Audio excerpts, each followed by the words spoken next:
नमस्कार। स्वागत है आपका सुनो कहानी में। आप सुन रहे हैं श्री रविंद्रनाथ टैगोर जी के द्वारा लिखित उपन्यास चोखेर बाली, जिसका हिंदी में अनुवाद है आंख की किरकिरी। ये टैगोर जी का हमारे चैनल पर पहला ही उपन्यास है। उम्मीद करता हूँ कि आपको पसंद आएगा। तो चलिए ज़्यादा समय न गवाते हुए चलते हैं उपन्यास के पहले भाग की ओर। भाग 1। विनोदिनी की मां हीरामती ने अपनी सहेली राजलक्ष्मी के बेटे महेंद्र के साथ विनोदिनी के विवाह का प्रस्ताव लेकर मानो राजलक्ष्मी के घर पर धरना ही दे दिया था। दोनों एक ही गांव की थीं और बचपन में साथ साथ खेलती रही थीं। आखिरकार राजलक्ष्मी को महेंद्र से बात करनी ही पड़ी। बेटा महेंद्र, इस गरीब की बिटिया का उद्धार करना पड़ेगा बेटा। सुना है कि लड़की बहुत सुंदर है और फिर लिखी पढ़ी भी है। मेम ने उसे पढ़ाया है। उसकी तो रुचियां भी तुम जैसे आधुनिक लड़कों जैसी हैं। महेंद्र ने कहा, तो मेरे अलावा भी तो बहुत से आधुनिक लड़के हैं माँ। हाँ, यही तो तुझ में गड़बड़ी है। तुझसे तो शादी की बात करना ही मुश्किल है माँ। इसे छोड़कर दुनिया में और भी तो बहुत सी बातें हैं, इसलिए मुझे दोष मत दो कि मैं शादी को अभी इतना जरूरी नहीं समझता। महेंद्र के पिता उसके बचपन में ही चल बसे थे। माँ से महेंद्र का बर्ताव साधारण बेटों जैसा न था। उम्र लगभग 22 की हुई। एमए पास करके डॉक्टरी पढ़ना शुरू किया है, मगर माँ से उसकी रोज रोज की जिद का अंत नहीं। कंगारू के बच्चों की तरह माता के गर्भ से बाहर आकर भी उसकी बाहरी थैली में टंगे रहने की उसे जैसे आदत सी हो गई है। माँ के बिना आहार विहार आराम विराम कुछ भी नहीं हो पाता। किंतु अब की बार जब माँ विनोदिनी के लिए बुरी तरह उसके पीछे पड़ गई तो महेंद्र बोला, अच्छा तो एक बार फिर लड़की को देख तो लेने दो। लड़की देखने जाने का दिन आया तो कहा, देखने से क्या होगा, शादी तो मैं तुम्हारी खुशी के लिए कर रहा हूँ, तब फिर मेरे अच्छा बुरा देखने का कोई अर्थ ही नहीं है। जाओ तुम्हें देखा। महेंद्र के कहने में पर्याप्त गुस्सा था, मगर माँ ने उसे नजरअंदाज करके सोचा, शुभ दृष्टि के समय जब मेरी पसंद और उसकी पसंद एक हो जाएगी तो उसका स्वर भी नर्म हो जाएगा। राजलक्ष्मी ने बेफिक्र होकर विवाह का दिन तय कर दिया। दिन जितना ही करीब आने लगा, महेंद्र की चाल ढाल और हाव भाव में बेचैनी के लक्षण उतने ही अधिक प्रकट होने लगे। विवाह में 2-4 दिन ही रहते थे कि वो कह बैठा कि नहीं माँ, ये देखो विवाह मुझसे हरगिज ना होगा। छुटपन से ही महेंद्र को हर तरह का दुलार मिलता रहा है, इसलिए उसकी इच्छा सर्वोपरि है। दूसरे का दबाव उसे बर्दाश्त नहीं। अपनी स्वीकृति और दूसरों के आग्रह ने उसे बेबस कर दिया है। इसलिए विवाह के प्रस्ताव के प्रति उसके मन में घुटन बढ़ती चली गई और विवाह का दिन नजदीक आ गया तो उसने एक बारगी ही ना कर दिया। महेंद्र का एक जिगरी दोस्त था, बिहारी। वो महेंद्र को भैया भैया करता और उसकी माँ को भी माँ कहा करता था। माँ उसे स्टीमर के पीछे जुड़ी डोंगी जैसा भारवाही सामान मानती थी और वैसे ही उस पर ममता भी रखती थी। अपने को भारी धर्म संकट में पाकर राजलक्ष्मी को बिहारी की याद आई।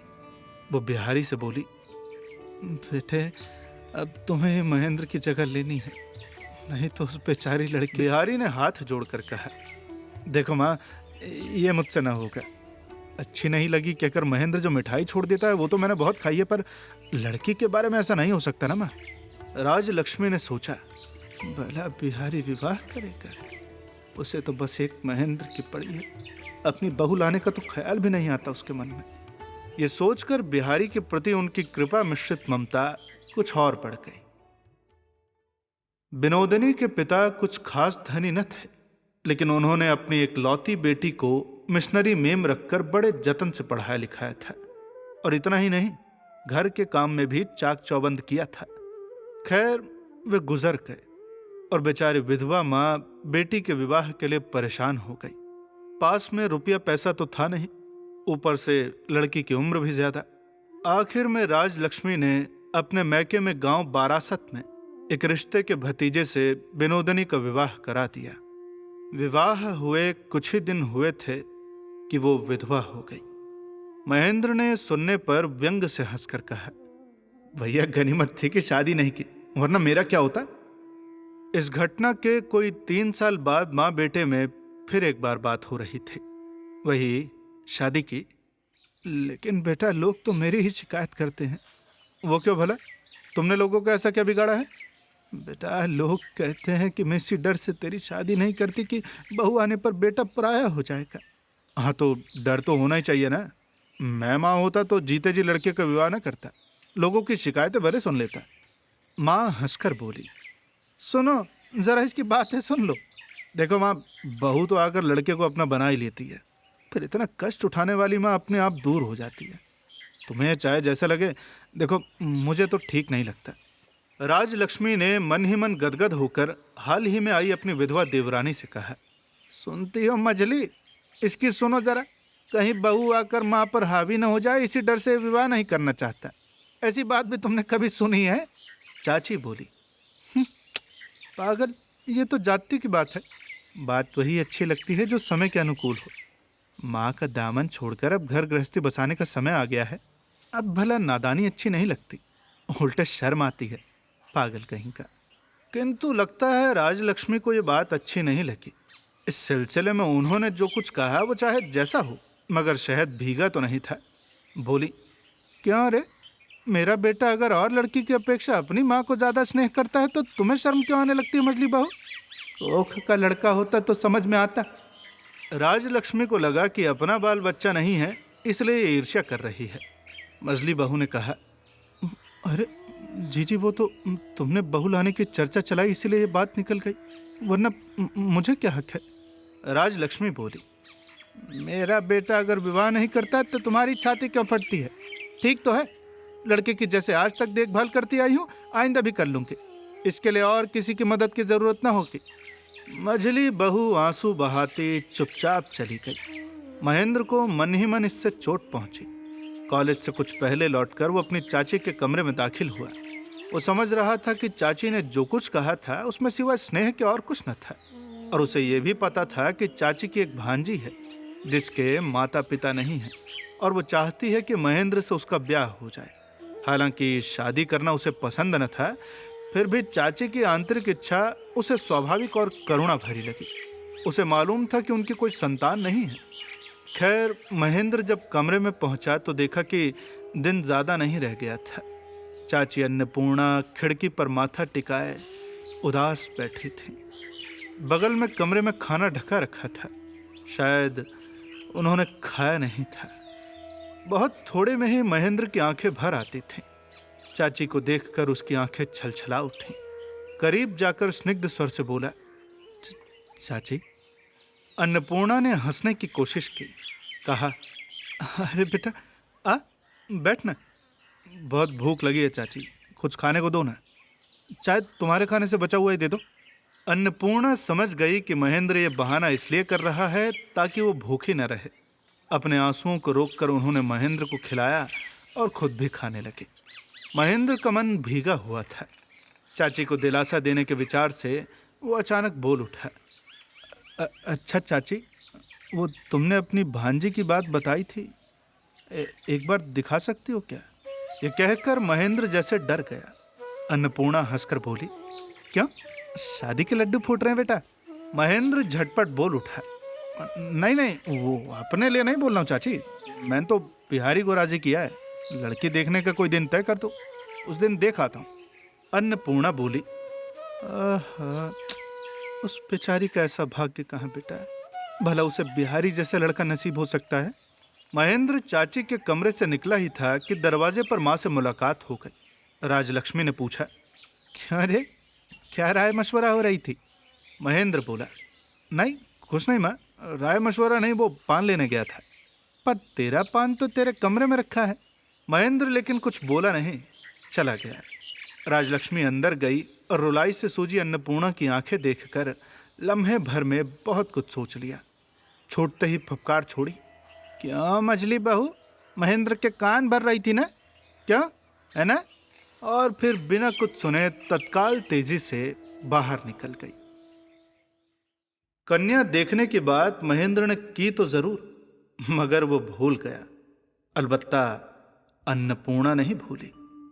उन्होंने लड़की के अभिभावक उसके बड़े चाचा को जल्दी से श्याम बाजार पत्र भेजा और एक दिन तय कर लिया।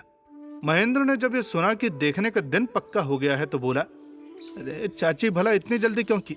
बिहारी से तो मैंने अब तक जिक्र भी नहीं किया है। अन्नपूर्णा बोली। बताओ, ऐसा भी होता है भला? अब तो देखो, अगर तुम लोग न जाओगे तो वो लोग क्या सोचेंगे? महेंद्र ने बिहारी को बुलाकर सारी बातें बताई और कहा, अरे यार तुम चलो तो सही, लड़की न जची तो तुम्हें मजबूर नहीं करूंगा, पक्का। बिहारी बोला, देखो ये मैं नहीं कर सकता, भला चाची की भांजी को देखने जाना है। अब देखकर मेरे मुंह से ये बात हरगिज न निकल सकेगी कि लड़की मुझे पसंद नहीं। महेंद्र ने कहा, अरे तब तो ठीक ही है ना फिर। बिहारी बोला, लेकिन लेकिन महेंद्र भैया, ये तुम्हारी तरफ से जाती है, खुद तो हल्के हो जाएं और दूसरों के कंधे पर बोझ रखते, ये बात ठीक नहीं है। अब चाची का जी दुखाना मेरे लिए तो बहुत कठिन है। महेंद्र कुछ शर्मिंदा और साथ ही साथ नाराज होकर बोला, अरे तो आखिर इरादा क्या है तुम्हारा? क्या करना चाहिए हमें? बिहारी बोला, अब देखो, मेरे नाम पर जब तुमने उम्मीद दिलाई दी है तो विवाह तो मैं कर लूँगा, तब फिर ये देखे जाने का ढोंग बेकार है, भला इसकी क्या ज़रूरत? बिहारी देवी की तरह अन्नपूर्णा की भक्ति करता था। आखिर में अन्नपूर्णा ने खुद बिहारी को बुलवा कर कहा, क्यों रे, ऐसा भी कहीं होता बेटा? लड़के देखे बिना ही विवाह करोगे? देखो, ये हरगिज ना होगा। और हाँ, लड़की अगर पसंद ना आए तो तुम हरगिज हाँ नहीं करोगे, तुम्हें मेरी कसम, समझे? जाने के दिन कॉलेज से लौटकर महेंद्र ने माँ से कहा, अरे माँ, जरा मेरा वो रेशमी कुर्ता और ढाका वाली धोती निकाल दो। माँ ने पूछा, क्यों, कहाँ जाना है? अरे काम है, तुम ला दो फिर बताता हूँ। महेंद्र थोड़ा संवरे बिना न रह सका। भला अब दूसरे के लिए ही क्यों ना हो, लेकिन लड़की का मसला जवानी में सभी से थोड़ा साथ संवार तो करा ही लेता है। खैर, दोनों दोस्त लड़की देखने निकल पड़े। लड़की के बड़े चाचा अनुकूल बाबू ने अपनी कमाई से अपना बाग वाला तिमंजिला मकान मोहल्ले में सबसे ऊंचा बनवाया था। गरीब भाई की माँ बाप विहीना बेटी को उन्होंने अपने ही यहाँ रखा है। उसकी मौसी अन्नपूर्णा ने कहा था कि मेरे पास रहने दो, इससे खर्च तो जरूर बच जाता, लेकिन प्रतिष्ठा में बट्टा लगने के डर से अनुकूल बाबू राजी न हुए। यहाँ तक कि मुलाकात के लिए भी कभी उसे मौसी के यहाँ नहीं जाने देते थे। अपनी मर्यादा के बारे में इतने ही सख्त थे वो। खैर, लड़की के विवाह की चिंता का समय आया, लेकिन इन दिनों विवाह के विषय में यादृशी भावना यस्य सिद्धर भवति तादृशी वाली बात लागू नहीं होती। चिंता के साथ साथ लागत भी लगती। परंतु दहेज की बात उठते ही अनुकूल कहते, भाई देखो, मेरी भी तो अपनी लड़की है, अब भला अकेले मुझसे कितना करते बनेगा। और इसी तरह दिन निकलते जा रहे थे। इन्हीं परिस्थितियों में एक दिन बन सवर कर खुशबू बिखेरते हुए अपने दोस्त के साथ महेंद्र बाबू ने रंगभूमि में प्रवेश किया। चैत का महीना, सूरज डूब रहा था। 2 मंजिले का दक्षिणी बरामदा चिकनी चीनी टाइलों का बना। उसी के एक ओर दोनों मेहमानों के लिए फल फूल मिठाई से भरी चांदी की तश्तरियां रखी गईं। बर्फ के पानी भरे गिलास जैसे ओस बूंदों से झिलमिल कर रहे थे। बिहारी के साथ महेंद्र सकुचाते हुए खाने बैठा। नीचे माली पौधों में पानी डाल रहा था और भीगी मिट्टी की सौंधी सुगंध लिए दक्षिणी बयार महेंद्र की धपधप धुली चादर के छोर को हैरान कर रहे थे।